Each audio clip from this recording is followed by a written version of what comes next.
Sir machine ಎಲ್ಲಿ ನೋಡಿದ್ದೀರಿ ನೀವು? ಯೂಟ್ಯೂಬಲ್ಲಿ ನೋಡಿ ಅಂಗಡಿಗೆ ಬಂದು ಈ ಮಿಷಿನ್ನ ಗೇಜು ಮತ್ತೆ ಅದ್ರ ಬಗ್ಗೆ ಗಮನಿಸಿ ಆನಂತರ ನಾವು ಬಂದು ಪೇಮೆಂಟ್ ಮಾಡಿ ನಿಮ್ಮನ್ನ ತೋಟ ಕರ್ಕೊಂಡ್ ಬಂದಿರೋದು. ಇವರು ನಮ್ಮ ಬ್ರದರು. ಇದರಲ್ಲಿ ಜಾಸ್ತಿ ನಮಗಿನ್ನ ಇವರು ಅನುಭವ ಜಾಸ್ತಿ ಇದೆ. ನಮ್ದು ವಸ್ತು ಇನ್ನು ಸ್ವಲ್ಪ ಹಳಬರು ಎಲ್ಲಾ ತರ ಟ್ರಿಲ್ಲರು ಓಡಿಸಿದ್ದಾರೆ. ಸರ್ ನಿಮ್ಮ ಹೆಸರು? ನಮ್ಮ ಹೆಸರು ಕೆಂಪೇಗೌಡ ಅಂತ.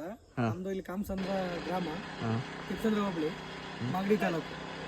ಹೇಗನ್ನಿಸ್ತು ಸರ್ ಮಷಿನ್ ನೋಡಿ? ಸರ್ ಚೆನ್ನಾಗಿದೆ. ಚೆನ್ನಾಗಿದ್ಯಾ?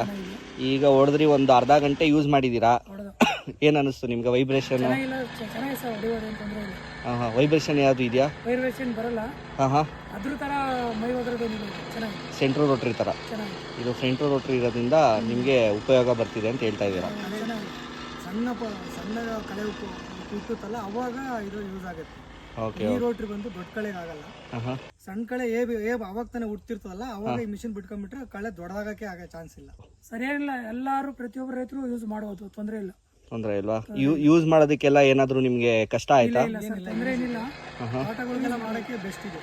ಬೆಸ್ಟ್ ಇದೆಯಾ? ಡಾಕ್ಟ್ರುಗಳಿಗೆ ತರಿಸಿ ಅವ್ರನ್ನ ತರಿಸಿ ನಿಂತ್ಕೊಂಡು ಅಡಿಕೆ ಮರ ಗ್ಯಾಪಲ್ಲಿ ಡಾಕ್ಟ್ರ್ ಪಾಸ್ ಮಾಡಿ ರೋಟ್ರಿ ಓಡಿಸೋದ್ರ ಬದಲಿಗೆ ಇದು ಬಂದು ಬೆಸ್ಟ್, ನಮ್ಗೆ ಕಂಫರ್ಟಬಲ್.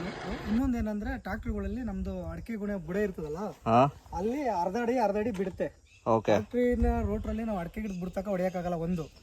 ಆದ್ರೆ ಇದ್ರಲ್ಲಿ ಏನು ಅಂದ್ರೆ ನಮ್ಗೆ ಕಂಫರ್ಟಬಲ್ ತಗೊಂಡು ಹಿಂಗೆ ತಿರ್ಗಿಸ್ಕೊಂಡು ನಮ್ಗೆ ಎಷ್ಟು ಬೇಕು ಹೆಂಗೆ ಬುಡದವರೆಗೂ ನಾವು ಅಡಿಕೆ ಬುಡ ಕ್ಲೀನ್ ಮಾಡ್ಕೋಬಹುದು ಒಂದು. ಈಗ ನಾವು ಟ್ರಾಕ್ಟರ್ ಓಡಿಸೋದು ಈಗ ತಿರ್ಗಿ ನಾವು ಒಂದು ದಿವಸ ಕುತ್ಕೊಂಡು ಬುದ್ಧಿ ತಗೊಂಡು ಅಡಿಕೆ ಬುಡಕ್ಕೆ ಇರಬೇಕು. ಇದರಲ್ಲಿ ಆ ಕೆಲಸ ಒಂದು ಉಳಿತದೆ. ಆಮೇಲೆ ತುಂಬಾ ರೈತರು ಕೇಳೋದೇನು ಅಂದ್ರೆ ನಮ್ಗೆ ಈ ಮಿಷಿನ್ ನ ನೀವು ತಿರುಗಿಸ್ಬೇಕಾದ್ರೆ ಏನಾದ್ರು ಕಷ್ಟ ಆಗತ್ತಾ ಅಂತ? ಈಸಿಯಾಗಿ ಆಗತ್ತಾ? ಎತ್ತಾಗ ಏನಾಗುತ್ತೆ ಅಂದ್ರೆ ಹಿಂಗೆ ರನ್ನಿಂಗ್ ಅಲ್ಲಿ ಹಿಂಗೆ ಅನ್ಕೊಂಡು ಆರಾಮಾಗಿ, ಈಗ ನಾವು ಮುಂಚೆ ನೇಗ್ಲಲ್ಲಿ ಗೂಬೆ ನೇಗ್ಲು ಅಂತ ಎತ್ತಿನ ಗೂಬೆ ನೇಗ್ಲು ಅಂತ ಹಾಕೋದು, ಆ ನೇಗ್ಲಿಗೆ ಸಮನಾಗಿದೆ. ಅಲ್ಲಿ ಎತ್ತ ಹೊಡಿತಿದ್ದ ಇದರಲ್ಲಿ ಮೋಟ್ರ್ ಫಿಕ್ಸ್ ಮಾಡಿ ಮೋಟರ್ ಹೊಡಿತಾ ಇದೀವಿ ಅಷ್ಟೇ. ಗೂಬೆ ನೇಗ್ಲಿಗೂ ಅದಕ್ಕೆ ನಾವು ರೋಟ್ರುಗಳು, ಈಗ ಮಣ್ಣು ತಿಂದು ಕಳೆ ಹೊಡೆಯೋದು ಎಲ್ಲ ಹಾಕೊಂಡು ಕ್ಲೀನ್ ಆರಾಮಾಗಿ ಇದರಲ್ಲಿ ಮೇಂಟೈನ್ ಮಾಡೋದು. ಆದರೆ ಏನಂದ್ರೆ ಗೂಬೆ ನೇಗ್ಲು ಹೊಡೆಯೋ ಫೀಲ್ ಇದೆಲ್ಲ ಆಗುತ್ತೆ. ಏನಪ್ಪ ಅಂದ್ರೆ ಸೌಂಡ್ ಇರುತ್ತೆ ನೇಗ್ಲಲ್ಲಿ, ದನ ಅದಕ್ಕೂ ಇದಕ್ಕೆ ಏನ್ ಡಿಫ್ರೆನ್ಸ್ ಅಂದ್ರೆ ದನ ಸೈಲೆಂಟ್ ಆಗಿ ಹೋಯ್ತದೆ, ಇದು ಮೋಟರ್ ಸೌಂಡ್ ಮಾಡ್ಕೊಂಡು ಹೋಗುತ್ತೆ.